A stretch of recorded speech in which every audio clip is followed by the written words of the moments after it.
Hi, everyone. Welcome to the DesuckifyWork Podcast. Today, I'm speaking with Mike Moss. I've known Mike for over 30 years. We were in the same fraternity at Lehigh University, and from what we can recall, it was a mostly pleasant experience. I'd show you the secret handshake, but then I'd have to kill you. Also, I don't remember it. Since those days, Mike has built a long career in the world of people analytics, and he's the first person to convince me that employee surveys aren't just butt-covering theater. He's actually found ways to connect the results directly to employee burnout and turnover. Now, if he could just find someone who will actually pay attention to those results and act on them. We talk about that and more during our conversation. We compare Mike's more skeptical style with my optimistic POV and recognize the value of each. We chat about the sanity-saving value of pocket cultures within large organizations, along with their potential downsides. And we touch on the importance of clarity in the workplace, especially when it comes to hair-on-fire requests from executives. Spoiler alert, no one knows what the hell is expected of them in those situations, and the resulting chaos is likely costing businesses millions in lost productivity. The good news is there's an easy fix. Keep listening to find out what that is.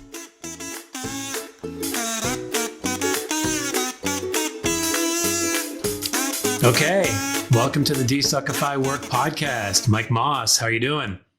I'm doing great. How are you? Awesome. Doing? I'm doing pretty well. Yeah, I'm glad to have you on. I mean, I've known you for 30 plus years now. We've reconnected recently, and I'm excited to get people to hear some of what you've been doing, because I think the sort of data and analytics and all that stuff is an interesting side of this Desuckify thing that people will benefit from. So with that, I'd love to give you just a chance to kind of tell everybody who you are, what your story is, and how you came to be doing what you've been doing for your career. Sure. I just had this conversation last week. My junior year in high school, came across this career path. Wow. My high school baseball coach did a health and careers class, and he told us about industrial and organizational psychology in my junior year of high school. Wow. I was like, that's pretty cool. That's like motivation. How do you motivate people? It's psychology in the workplace. How do you create the most productive and engaged workforce? So I'm gonna check that out. And so I kind of went to college, studied, as you know, at an engineering at the time school, studied psychology. Excellent at the partying aspect of college. I remember that as well. Yeah, I think I was right there with you. Yeah. We all were, I think, in our group. I think so. And I studied psychology. I thought a little bit about clinical, but I knew I didn't want to go that route. Thinking about it.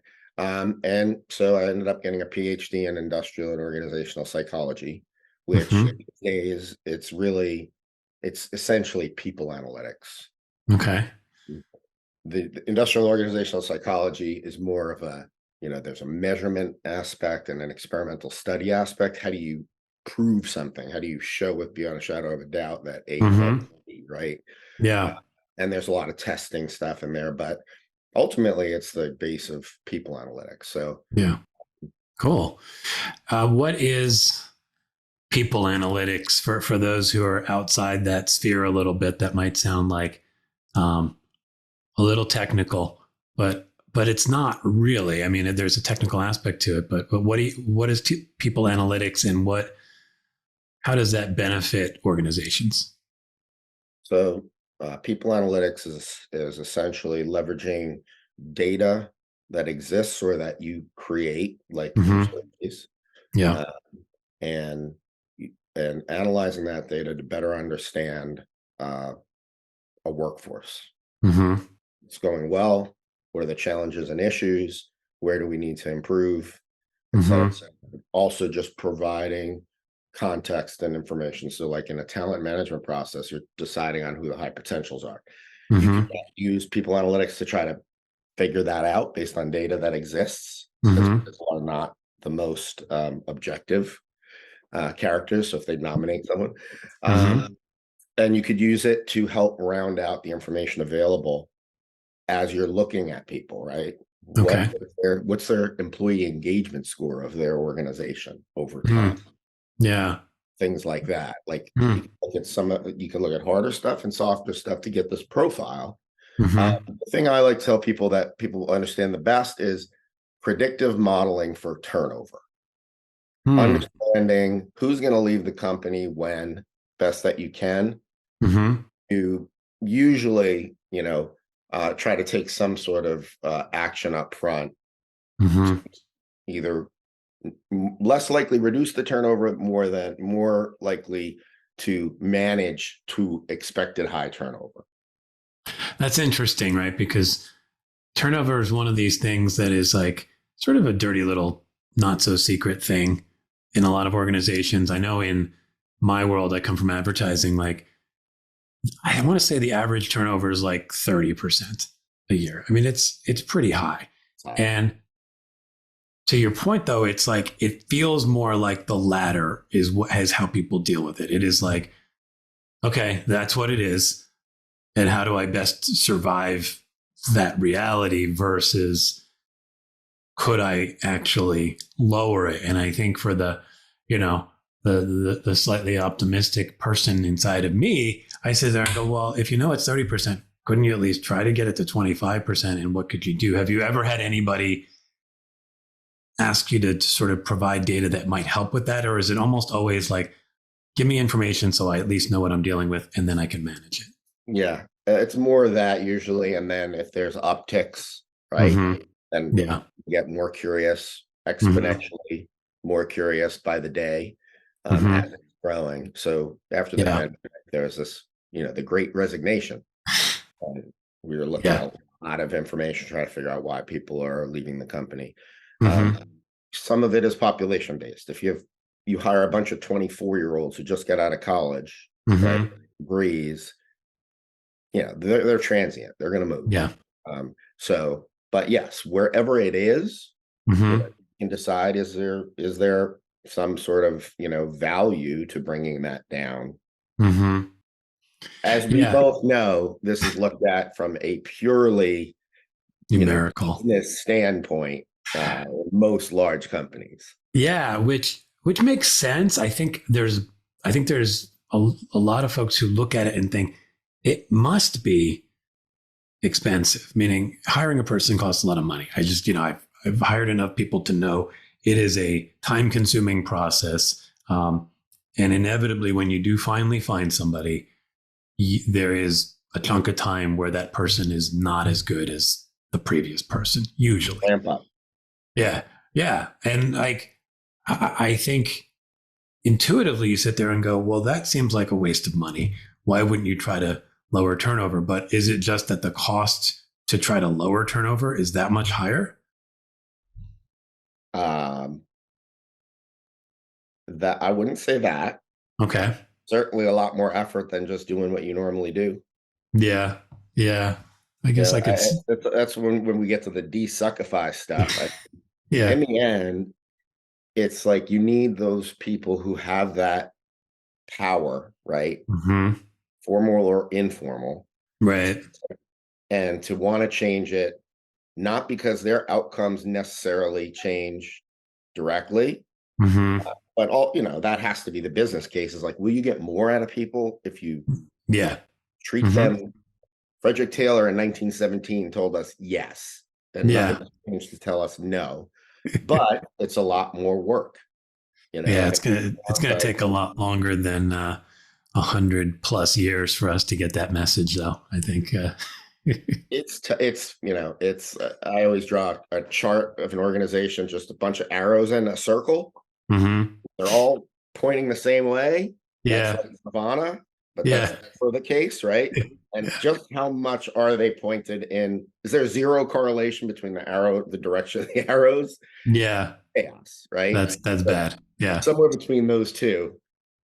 Yeah, that's really interesting. I think we've all stepped into places where the arrows are pretty sloppy, but I've been fortunate to work in some places where they're not perfect. Obviously, I don't think anybody expects that from human beings, but Yeah. If it feels generally like the momentum is all in one direction, it does make a huge difference. I think we can come back to some of that stuff, some of the data stuff, and how we can maybe work to desuckify it. But I'd love to even just kind of get your take on, both from your experience working within some large organizations and just what you see in the world.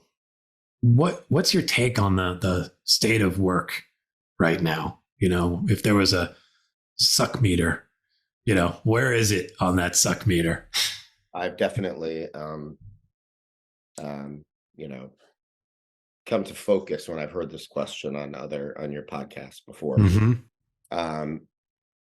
I'd say it's probably, if we had to put it on the suck meter, it's about a little bit, or more than a little bit below average right now. Yeah. I had hoped to read this book by this call, but there's a book by that's on Jack Welch and how he purportedly ruined corporate America by shareholder primacy, right? It's just everything is about getting the shareholder every extra dollar. Well, employees are losing out on that. And I think, especially in shareholder run, owned companies, it's just employees are so far down on the list of things that leaders truly care about, that, you can see, look at the unionization trend right now, right? There's a pendulum, I think, swinging. And I think, especially in the pandemic, just brought it in spades. But, people are like, can I just be treated like a human being? Just, rather than some animal that you can just send to one side of the and the other, just go do it. And people are, frustrated. There are people who are taking 2 full-time jobs remotely and working both of them at a 40-hour work week. That's where people are, I think. So I think there's an opportunity right now where a company can create an environment, and some do, where people really feel like they're a part of something, that I think there's just unbelievable power to be unleashed by that. Yeah. I tend to agree. I do think you can feel that pendulum swinging a little bit. I do, the COVID sort of disruption did get a lot of people. One of the things I like to ask people is, what role does work play in your life, right? And I'll ask that to you, but I think in general, that question showed up front and center in people's minds. Is like, and I think for a lot of folks, they're willing to have it play an important role, but certain conditions need to be met, right? You kind of need to at least meet me halfway so I have a chance to find some meaning and value and joy in that work experience. But if I don't, I'm just going to start cramming that priority way down and make work something that I just sort of tolerate. And you're going to get that as an employer. So one I would say is, are you observing that yourself? And two, what role does work play in your life? Like what kind of importance is it there for you? Yeah. Well, what do they call, what's the term where you stop working at work? Oh, quiet quitting. Yeah. Quiet quitting, right? That's the most recent thing, quiet quitting. It's like, people who hate their jobs and they just do as little as possible. If you're an executive, obviously the bar is a lot higher for what you can do and get away with that. Yeah. But I think it's pretty straightforward. It's human, right? What's in it for me? Looking out for me, right? If you just have this agenda where you want to get to here and you're just going to do it no matter what, then you do it. Yeah.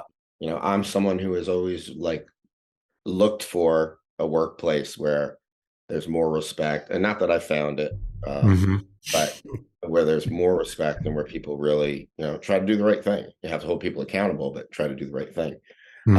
Work sits for me as, I just can't help it just because of conscientiousness. I'm gonna have a job.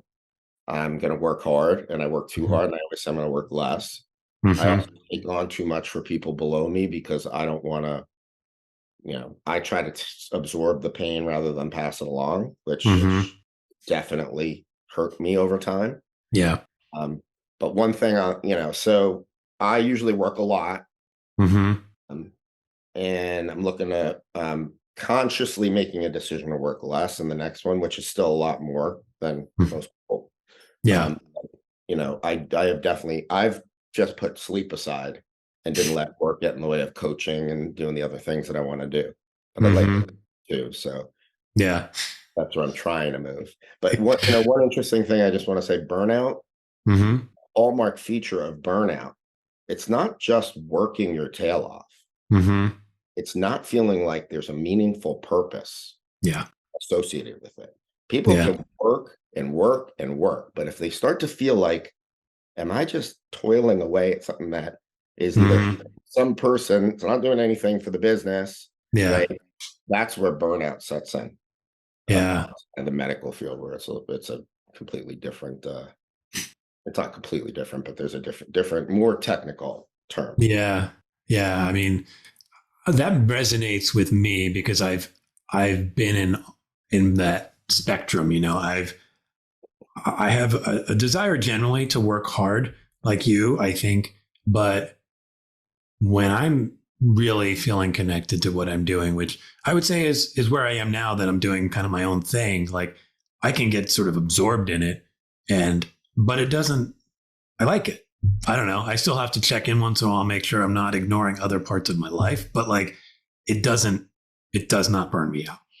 But other times when I've probably worked less, I absolutely feel burned out, right? Because, and I think that's where a lot of people are right now. I think, I had a workshop a few weeks ago with some folks, mostly from my industry of advertising. And I don't know how many use the word burned out, but even talking to some of them afterwards, there was just this general sense of like, people are suffering. They're just like, they don't quite know what to do with the current work situation that's in front of them, because they feel some combination of, like you said, this sort of being treated like a cog, and then also like a lack of clear vision for what it all means and where it's all going, right? There's a lot of disruption right now with technology and just humanity being disrupted by all of it, I think.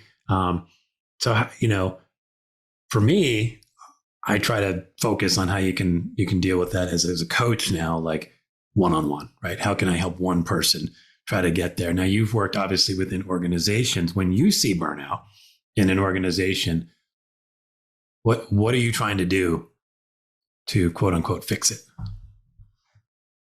Well, that's where the rub is the actual fixing it.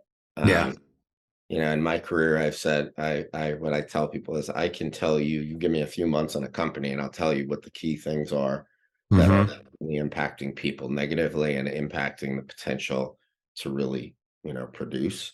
What I can't do is convince people who don't want to hear it. A harder time doing is convince people who don't want to hear it about it. Just like for example, in the medical field in particular, staffing is just a universal issue. Everybody is understaffed, pharmacists to nurses to PAs to doctors. So, the only real solution in the end, and you see this a little bit, is fewer hours. It's like, I noticed like the pharmacy was shut down for certain hours a day. And like, it's like a restaurant. It's like, we're trying to not kill our staff. So that's one thing, is there's just a real, practical math issue, it's this many people, this many hours. But then just think about when you're understaffed, the chaos that can happen. And then those people are picking up that extra chaos and they can't get the talent they need, right? So that's a real tough issue, because companies have to, the only way to deal with it is to be willing to make a little bit less to create sanity. Which primacy says, no, we'll just get new people to after they're done.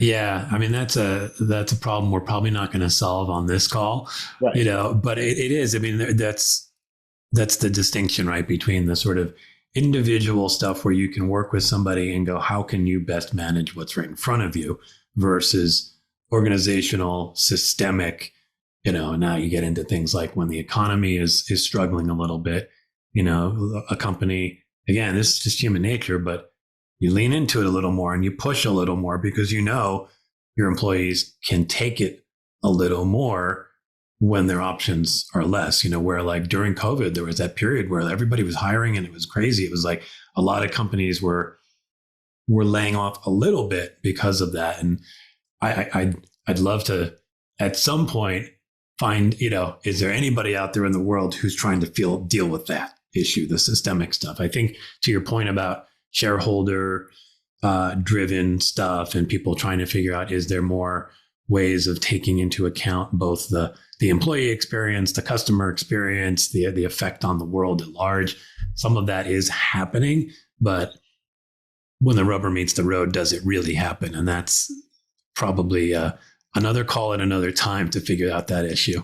What's fascinating to me, I've shown results, I've shown data, showed in the last couple of years at my last gig, burnout predicted customer service ratings for individuals, doctors ratings given by patients, big differences, right? Yeah. It does not take a lot of imagination to know how that impacts your business, right? Yeah. We showed, for example, we had an employee experience score, just 7 questions that try to cover like overall, how was your experience at this company? And burnout both predicted ratings that patients or customers gave people. Yeah. And it predicted turnover unbelievably. We predicted that our providers, that in 2021, a conservative estimate was a cost of $340 million due to provider turnover due to burnout exclusively. Wow. So we isolated the impact of burnout only. So it's a minimum of $340 million in that year. You would think that would precipitate action, but obviously things are more complicated, Well, yeah, I mean, that's like the $10 billion question, right? Because it's like, I think, even without knowing that, intuitively, like, I think that that's probably true, whether it's that number exactly. Like, I think there's clearly a heavy cost to all of this. And then when you're able to actually produce that number, like, is it as simple as resistance to change? Could be, fear that if I do something about it and it doesn't work, then what? And now I look bad. There's less risk with just doing what you've always done versus trying something new. There's probably a pretty deep psychological study you could try to do that determines why a significant portion of executives can see that kind of data and still go, you know what? Put it under the rug, file it away for another time. I had an executive one time asked to take the burnout question off the survey. Yeah. Executive, because if there's a number that's going up, then I'm responsible for doing something. And I understand there are business realities that you have to deal with. But the more that you overlook those things and then feed people bullshit, the more you're going to have an untrusting workforce that when the moment comes that you need them to do what you need them to do, they're going to say, you know what, if they can. Yeah. Whereas, this is what I've always been baffled by. If you treat people well and you inspire them, and you got to manage them, you can't just let poor performers. Sure. But people will do whatever they can to help you when you need them. Because they know you're looking out for them. People will do that. Yeah, other exceptions, of course. So, I mean, but it's hard. It's hard. And the more toxic the environment you're in is, I know Joe Palm talked about servant leadership. It is to be a servant leader because you look up and they're like, what? Yeah. Go back to flogging that guy and get him to work this weekend. I'm servant leader. No, I get it. I think of what Joe Palm is doing there is he's trying to go from just the fluffy sounding servant leader to what he's calling practical servant leadership, which is like, there's like practical things you can do. And I think that potentially is the missing link, at least for some subset of those executives, where it's like, you got to give me something concrete I can do. Don't just tell me there's this thing and I need to do it or fix it, but I don't know how to do it because I've never done it before. Like, give me 5 things I can do. At least then you're arming people. And I think that might be, this is again the optimist in me showing up, but I got to believe at least some percentage of folks who have at least a little bit of concern about that $340 million showing up. If you say, here's some really easy steps you can do that might start to affect that, they go, all right, I'll try that. I'll start with the lowest risk ones and I'll see what happens. But I get the feeling that in a lot of places, that's not even happening. It's just like, I know I should fix it, but I don't really know how. So I'm going to go focus on the stuff that I know how to do. Something that I've seen a lot is when an executive request comes down, and in analytics, people analytics, we're constantly hammered by executives because we have data, right? Yeah. So never knew where in the company some executive was going to want something, right? Yeah. Just observing that, right, in more hierarchical places, right? Someone up here asks for something. One person a step below doesn't really understand exactly what they want, and they are running out the door, mobilizing people, right? Now you've got more and more people, this person needs it, yeah, but we got to get it. And there are people like a clown car, they're people running into each other. Yeah. What I said, you want 3 things leaders can do to reduce all of that noise. Yeah. Number 1, make sure the person understands what you're asking for and why. This goes back to like clarity about what you're looking for, right? Just that vagueness right there multiplies work. Yep. Let them know when you need it. Because otherwise the person is going to assume immediately right now, because Vice President God just asked for it and nothing else matters. Running burning buildings to fix leaky toilet. Yeah. And then the third is, if you have questions about what you're doing, and there's like forks in the road where you can either do a lot of work or a lot less. Here's how you would get back to me to get clarification. Yeah.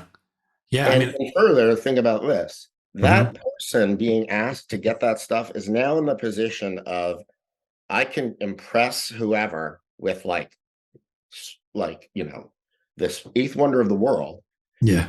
That is exactly opposite of the motivations of everyone else who now is going to be doing the work. They're like, I got stuff to do. You're coming in out of left field. Could we just make sure this is contained and we get what we need? Because of course we need to get it for an executive quickly. Right. Does it have to be a form of cruel and unusual punishment for anyone involved? Yeah. And those are things to me where it's just, some word that came up a lot in the first few episodes is courage. That is a big part of why those arrows are pointing. Well, yeah. And I think courage is a little bit downstream of culture, right? And I think those 3 questions you talked about, those are, when I think about culture, like, that's culture. Getting those 3 questions to be a consistent part of the way, make it a norm. Like you ask those 3 things, like getting super clear on what you're asking for, when you're asking for it, and how somebody can come back to you for clarification. Like, super simple, but the multiplier of that through an organization, that's how culture happens. And I think when you create a culture where that kind of behavior is there, it's a lot easier to be courageous. Right. And I think, you either commit to making those kinds of changes or you don't. But when you frame it like you did, you're certainly giving people a chance to do it, because you're making it a lot easier than either you guys are all just jacked up and you need to fix your culture, and people go, I don't know how to do that. Or, you ask them to go through some 28-week program, blah, blah, blah. And it's like, I don't have time for that. oh, I just need to ask, I just need to like do 3 things. All right, I'll try it, see how it goes. People may still revert back, but at It's least the message you're passing along to the people who are receiving it is the yeah, yeah. I mean, especially I have been in way too many situations where I've seen the clown car effect, where it's just you come running, somebody comes running out. It sometimes might be me or somebody else, where you're running out, and it's like they just asked for this thing. Everything else is gone, and yeah, it is deadly to an organizational culture, because just the deflation that happens on people who are super excited maybe that day to actually work on the thing they're supposed to be working on. And now it's like, oh, I'm going to spend the next 4 hours.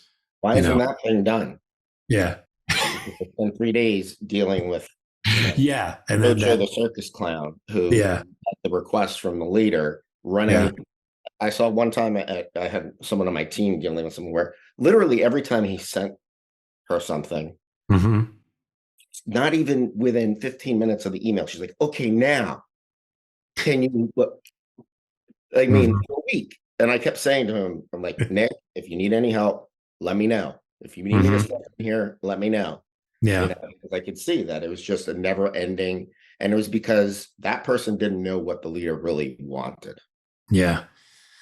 We had a whole sitcom episode over that, like trying to read scroll, like, oh, this says, no, that says, how about we find out rather than us all get, our sunglasses out and try to.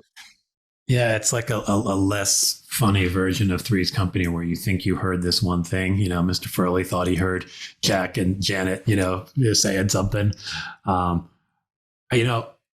With some of the work you have done in the past, I want to come back to this idea of like employee surveys, because I think as somebody who works as a coach, I certainly do like a lot of assessments, and I'm very into the idea of understanding what people are thinking and feeling. The flip side of me is putting myself back in the shoes of sitting there, getting the email that says, do this survey, and thinking, I'm either no fucking way am I doing this survey, because if I say anything negative, it surely will come back to me, or I'm going to do this survey, but I'm probably not going to be super honest because I don't want to potentially, have it blow back on me. So how do you design the survey and the experience of getting and receiving the survey and that whole process in a way where you feel, confident that you're getting the kind of information you actually need? Well, first of all, I mean, people have different risk tolerance, right? And you're always going to have people who are like never going to tell the truth, and you're going to have some people who are just going to, right? So I always say it's directionally correct. Okay. It's maybe a muted version, but when you link it to something like turnover and performance, you see very strong prediction of those things. Like literally take the test, months of performance looking forward, it predicts turnover and burnout, right? So the less risky the question appears, the more likely people are to be honest. So it's about, in some cases, how you phrase it. Yeah. But it really is, in the end, all around the communication of it. And over time, people seeing that there's no negative consequence to being honest. My last company, very large global company, we said we wanted to move towards, more candor. We wanted managers to be able to read results of their teams with written comments, right? I mean, you don't need it if you have 7 people, but if you have 50 people, that's helpful, right? Yeah. So we would tell people these are going to go directly to your manager. Don't self-identify. Don't say I'm a white director in, male director in Kansas, Overland Park. Right. And don't be a maniac, because no one's going to listen to someone who's ranting and raving. Try to be constructive, right? And over time, people start to see they can trust that. Somebody, I'm walking out of, show up one day in their living room with a scythe. And what I also tried to do is I started a forum where I invited anyone who was a stakeholder for this kind of data Mm-hmm. to show them what we're finding and what we're doing about it. Mm. So to see that, like, there's a good aim behind this, right? Mm-hmm. Things going on, you may not Yeah. see it. So I think you just have to create that culture over time where people start to get, that this isn't a witch hunt.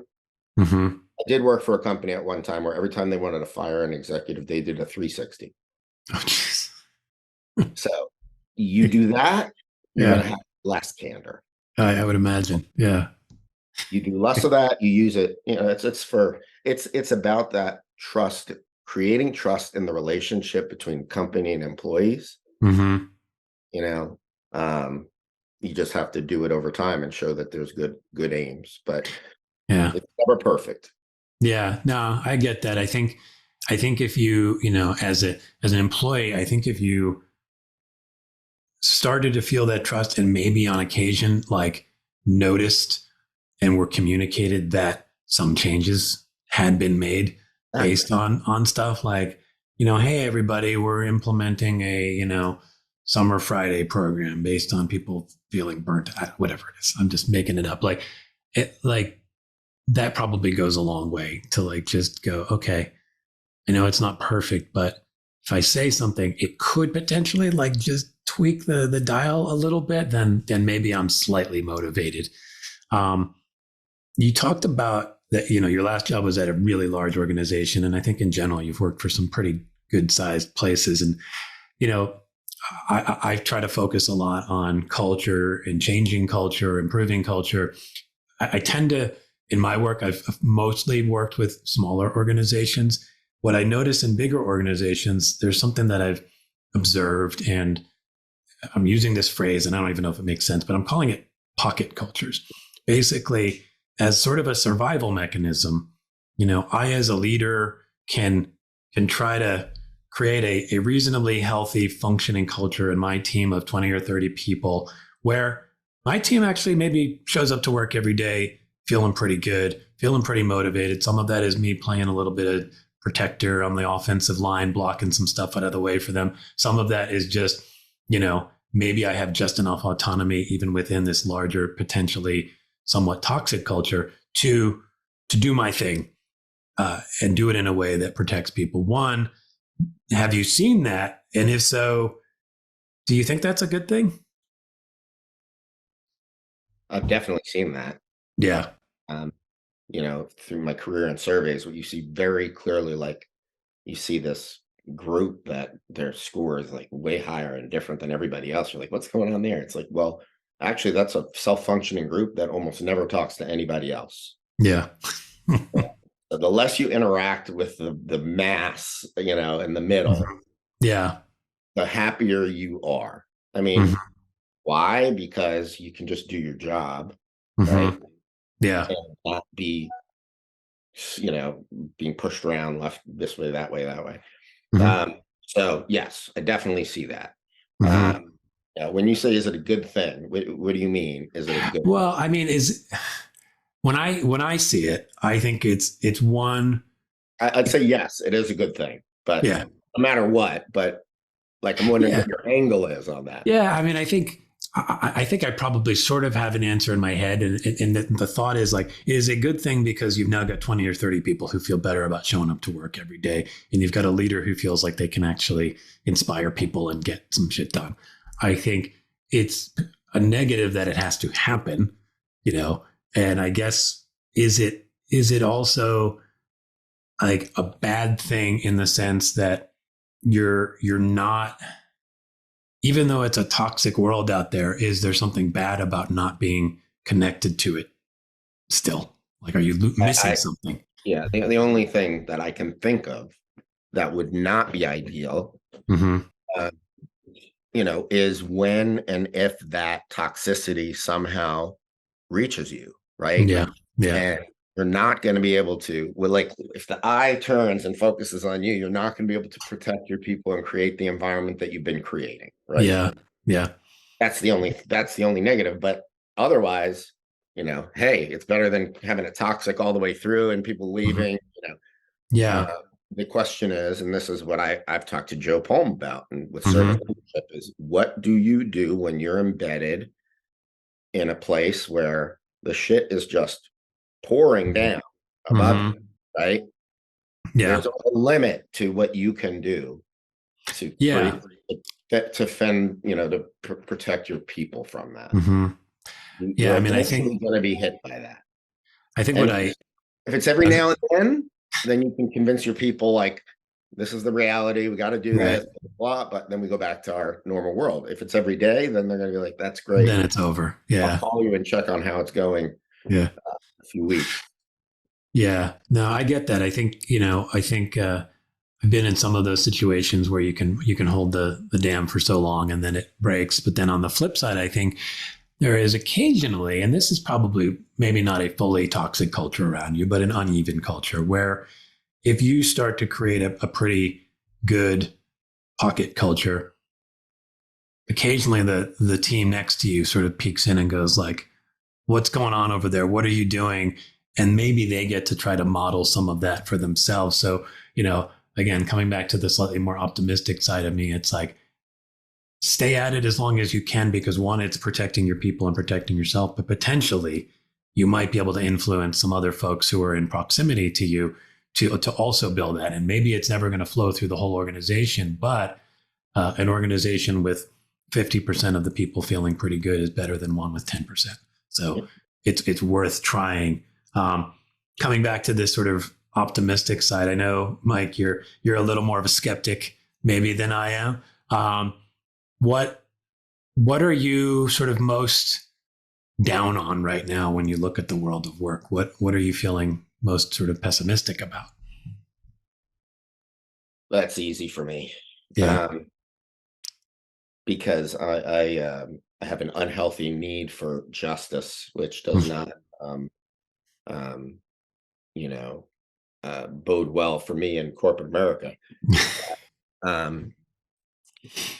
I just, I think, people who use other people for their own ends, right? Like, there are always going to Mhm. be people out there who are more towards the narcissistic side, or gonna, Mhm. as objects around them for various reasons or whatever. Some, it's a norm for them, others it's, not. Mhm. But push comes to shove, they'll do it. Mhm. Yeah. And what I think the most disappointing thing for me throughout my career is the lack of people in positions where they don't want to lose what they have, right? They don't want to start, they'll have to go get another job. And if you're an executive, possibly have to move. Mhm. And so the acceptance of a status quo and using it as an excuse, really, Mhm. and Yeah. not doing anything. Well, that's just the way it is, right? You Right. either go there or you don't, go somewhere else if you don't. And I understand that. Yeah. But it's the lack of desire to be a servant leader when you're Mhm. in that position and you have people relying on you, where you have an opportunity to create a Mhm. decent world for people versus just shit all over them, right? Mhm. And the fact that I think it's a lot of good people who otherwise would not do that, Yeah. do it because they are in a situation where that's the norm, and Mhm. they don't want to lose what they have, and they feel Mhm. bad. You could almost see the rationalization going on. Yeah. In the end, people are people. And Mhm. I think, it's got to start top down for Yeah. it to get across the company. You got to have someone up here who's like, this is the way we're going to do it. Mhm. I'm going to tell people when you need it every time. And if you don't, Mhm. I'll talk to you again. So they don't go out and assume that you need it right now. Yeah. Right. Without that, people Mhm. are left to their unchecked power, um, is not going to be aligned. Those arrows aren't going to be. Yeah. So I think, you need a leader above who understands that and wants to ensure that that the average worker is not Mhm. in the hands of the wrong people when they report to someone or in a certain organization. Do you through the cloud of skepticism and pessimism about that, do you see anything that gives you hope that that could get better? Yeah, I think there's a pendulum that swings where just the mindset towards it. Mm-hmm. I think there's a lot of people now that are like, there's no pensions. No one gets pensions anymore. Mm-hmm. You'd be lucky if you get a 2-week severance, Right. So there's a lot of, I think there's a recognition that if companies try to create the right experience for employees and for the good people, Mm-hmm. give back. Yeah. That, and I just think that it's gotten to a point where it's so one-sided now that it naturally is going to swing back. Mm-hmm. But in people are people. Yeah. And, I think what it comes down to is the right leader, Mm-hmm. selecting the right people below, like selecting for people with certain, personality types that are going to want to support rather than there's ways to do that. And then reinforcing that culture day in and day out. I think there's an opportunity to create something great, but it's a rare leader who has the energy and perspective to do that. Yeah. And I get that. I think for me, I find optimism probably in two places. One is I do see the pendulum swing, and I certainly see in the work that I do and sort of being in this larger community of coaching and personal development and organizational culture, like I'm certainly seeing the conversation shift much more to people thinking that way. And therefore more people are at least getting that message. How many heed it is a different question, but at least more people are getting that message. And I think if we continue that message as younger people start to emerge into leadership, which is, I think, where my second sort of shoot of optimism comes from, is I think generally younger folks are viewing work differently. They're viewing what they want from a leader differently. And if they can continue to be honest with themselves about all of that as they rise up the ranks and don't allow power to corrupt, which is always the risk, right? We're human beings. And when you start to get power, you can sort of go, I was a crazy kid back then. But if we're all sort of keeping the conversation going and they can hang on to some of that, then when they get to be a leader, they can go, oh, okay, yeah, I probably should do it that way. It worked for me. I found a place where that worked. So maybe I can do it that way. And slowly that starts to bubble out across. But it's not a rapid turn. It takes some of the folks to simply just age out. Some of the folks culture change doesn't happen. That's culture change, right? I mean, yeah, and it takes time. Happen. Yeah, you need all the people in the leadership positions to change. I can't wait till they start winning all the political jobs. The 20s. Yeah, exactly. Yeah. I think the good news is it is happening slowly, and I think it can be slightly accelerated by there being enough of a groundswell of this conversation to say we're not really interested in that kind of leadership, and in some places that may lead to people pushing folks out maybe before they would have aged out, or this is my optimist showing up again, pushing somebody to reassess how they show up as a leader, maybe because they see the writing on the wall and realize, oh, I can't be that kind of leader anymore. And that's where working with a coach or a consultant, somebody can kind of go, here's the traits you need to survive as a leader, to thrive as a leader now. It's not what you had 10 years ago. You were someone, I use the DISC assessment sometimes, and there's the high D. It's sort of a very dominant personality. That shows up a lot for leaders. You need more of a high I, which is somebody who's a little bit more socially savvy and knows how to kind of corral people together. Mm-hmm. Again, if 10% of organizations sort of started to make that realization, I'm happy. Obviously, I want more, but I'm happy. So I think the potential's there. I just think it's going to take continued work and people actually showing up with a little bit of courage, to use that word again, And large companies it's tough to have intimacy, right? It's tough to where people are in group and out group based, right? You're in group. Well, when your in group is 400,000 people, right? Yeah. And everyone's different and has different motivations and aims. And then you have this legal and regulatory environment that make it extremely difficult to be completely candid with folks. It's hard to create trust, right? It's a lot easier to have a group of 50. Yeah. So it's just not a structure that easily lends itself towards that. But that's why it's got to be, there have to be certain rules in place. And the most important thing is a leader up top who they scan their people and they say, this person isn't doing that. Yeah. Even if they're a superstar, a lot of money for the company, we have to say, you either do that or you're not a leader in this company. You can be something else, maybe. But Yeah. People. Yeah. I mean, it comes back a little to something one of my recent podcast guests, Chris Dyer, mentioned, which is you gotta change what you measure. Meaning, if you want a employee engagement to be an important thing, really measure it. If you want cooperation to be a value that you uphold, how do you measure that? That probably comes back to some of the things you do. And it's like, you got to measure it and then be willing to deal with the results. Do something about it. That's what I was going to add, is measuring it is good. Right. It's easy to take the reservation. It's right.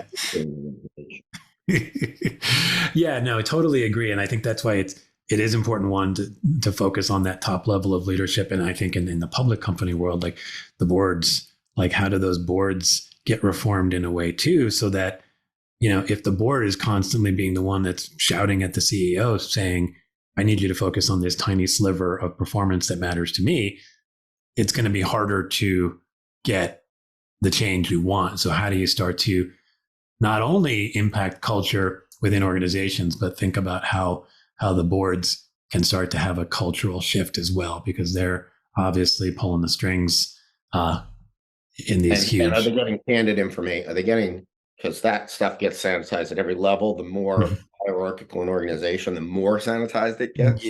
Yeah. So are they getting the real view of what's going on? Yeah, probably not. So Mike, I know you're sort of in a process of doing some redefining of your own career. I know you've spent time in these really large organizations, and you left that 400,000 plus company a little while back. What are you looking for in your career? What would be your ideal sort of desuckified work situation? Yeah. Well, for sure, the first thing would be the arrows like somewhat in the same direction, and some of this. Yeah. I unfortunately for people analytics, larger company it has more value, right? Sure. A really tiny company. So it's consulting in a more small mid company space, or internal potentially in a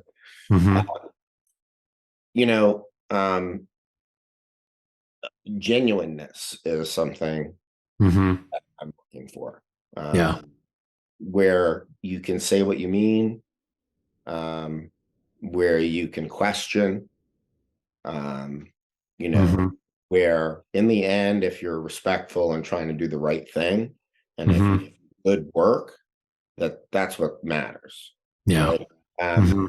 Not how you looked in a meeting of 10 SVPs last week. And it's really being valued for doing good work that is, that's not being bastardized, if you will. Yeah. But I've worked in companies where I've led employee surveys, right? And you're coming up with results that say, here's what we need to do to get people energized, right? And if that gets bastardized, it's like, just suck the life right out of me. Yeah. I think I told you before. Yeah. Cynic, scratch any cynic, George Carlin said, you'll find a disappointed idealist. Yeah. No, I get that. That resonates for me, Yeah. So something where, people want to create something where everybody's in it. It's for us, it's not for me. It's not about me, it's about us. Ultimately, that's what I'm looking for. Well, I certainly hope you're able to find it. And I hope maybe somebody who ends up listening to this is inspired by some of the stuff you've said. So we'll see where that goes. LLC probably is the way to go.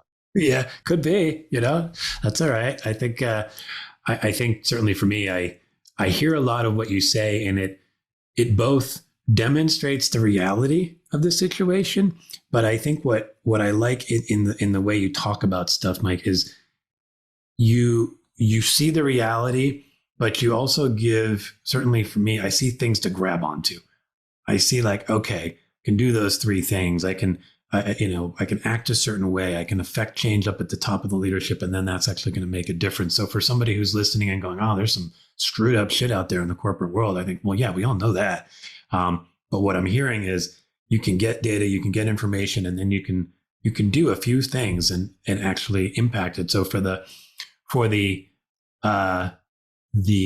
optimists who have been sort of converted into cynics, it maybe gives you a way to reach back towards that optimist side of yourself and go, okay, I'm willing to give it another go. I've heard some things here that I think I can at least try to do things that might make a difference. So I don't know.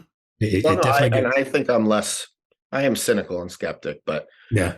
I mean, I think it just leadership, requires good leadership. Excellent leadership requires more than just your average person. Absolutely. To your average insecurities and your average rationalizations, and a strong person who's going to say, this is the way we're going to treat people, knowing that you're going to get something back in the end. Yeah. That's another, you got to show me that this is going to, right. Treating people like shit is going to actually result in more positive outcomes. Like, do I really have to go through an analysis to show you that? I mean, yeah, no, I mean, I think gaslighting thing too. Yeah, that's why I say genuineness. It's like, let's just run and do good work and treat each other excellently and hold each other accountable. So I think it starts with who's at the top, and then you build that organization. And the one thing you have to do, in my opinion, zero tolerance for the narcissists and sociopaths and psychopaths which is sadly, overrepresented in executive leadership. I think most studies will tell you that, but again, I come back to the hope that the pendulum is swinging, and we're seeing that those traits maybe no longer serve people as leaders, and certainly don't serve us on a broad scale society wise, certainly don't serve the people who are working under it. And hopefully people will start to see that it's not serving the business interest either. And we can start to attract folks who have a little more emotional intelligence than maybe the standard from 20 years ago. In that vein, I'd love to just kind of know, like, if you could sort of wave a magic wand, like what would a fully desuckified work world look like to you? I thought we were essentially addressing that question. I think we got to most of it, but did we miss in the same direction, right? Yeah. It's leaders that can ensure that there's alignment, what we're trying to do, and when you're not aligned and you move towards personal gain over team gain, that's addressed. Fairness and justice, holding people accountable, or treating people the right way, as well as business, doing things the right way, as well as business results. And I think trust and respect is the key. Is trust and respect in the workplace. Yeah, I think a lot of folks, including myself, would agree with all of that. So I don't have a magic wand, but I think each of us is doing our little part to try to bring a little more trust and respect into this world of work. And, to end this on a slightly lighter note, one of the things I've done with a lot of my guests is ask them to make a sound effect. I've been, if you listen to some of my episodes, you'll hear cat sounds and some other goofy sound effects in the intro and the outro. I like those sounds. I like goofy fart noises. Like, I'm just like a 7-year-old boy at heart. You have any sound effects that you are able to make that you can add to our library? I've been thinking about this question too. And the one I'm debating between two, but one for you would be, this is a little bit of an inside joke, but Ba-dum, ba-dum. And you know that one. I do know that one. So that Yeah, I feel a need to drink fast right now. so easy. Like with the kids, lift up a leg and do. Very classic. I grew up in New York City, so that would be the other one. That, as you could see, that one will get me. You could do that 1 billion times, and I will laugh just as hard on the 1,000,000th time as the first time because I just enjoy silly, stupid humor. So, we're boys, we're children, and yes. That is the good and bad about being a male of the species is that we hang on to our childish selves, which can be good in some instances and may hold us back in others, but it still makes life pretty fun. Yeah. I have 2 daughters and a son, so I'm gonna have 2 girls who have a lot of tolerance for that. Well, that may serve them well if they're ultimately meeting dudes out there and they can tolerate some of the stupidity that comes with the package. Well, all right, Mike, I appreciate the conversation. I think we got into some really fun stuff. And yeah, thanks for coming on the DesuckifyWork podcast. I've been looking forward to it. I really enjoyed it, as I knew I would. And say you're a role model in that you said, I'm thinking about a podcast, and like you've got a podcast, and it looks like for years. So of us kind of rethinking what we're doing and where we're going. So I appreciate that. That's awesome, Mike. Thank you. All right. Well, on that really positive note, we'll say goodbye. All right. Take care, Mike. Bye-bye. Thanks, everyone, for tuning in to the DesuckifyWork podcast. And thanks to Mike for being an insightful and informative guest. You can connect with Mike on LinkedIn, especially if you're someone who wants to learn the truth about your organization and turn that truth into positive change. Speaking of positive change, if you like some of what you heard from me and would like to hear more, let's talk. I'll drop a link in the show notes to help you get something scheduled. See you next time, everyone. Bye.